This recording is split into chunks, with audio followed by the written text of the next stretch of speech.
একটা আপু এমনটাই লিখেছে, আমি আমার খালাতো ভাইয়ের সাথে কথা বলতাম প্রায় 5 থেকে 6 বছর ধরে।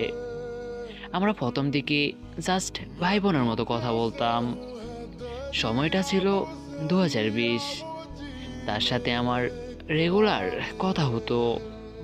সে আমাকে মনে মনে অনেক ভালোবাসতো এবং পছন্দও করতো, কিন্তু সেটা কোনোদিন প্রকাশ করেনি।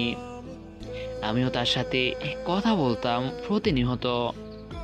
এভাবে আমরা দীর্ঘ 5 বছর নিয়মিত কথা বলে যাই। এই 5 বছরের মধ্যে আমরা কথা বলতে বলতে আমাদের সম্পর্কটা এক পর্যায়ে রিলেশনে চলে যায়। এভাবে আমাদের কথা চলতে থাকে। আমিও তাকে অনেক পছন্দ করতাম। আমার কথা বলার ধরন দেখে সেটাও বুঝতে পারতো। খুব সুন্দরভাবে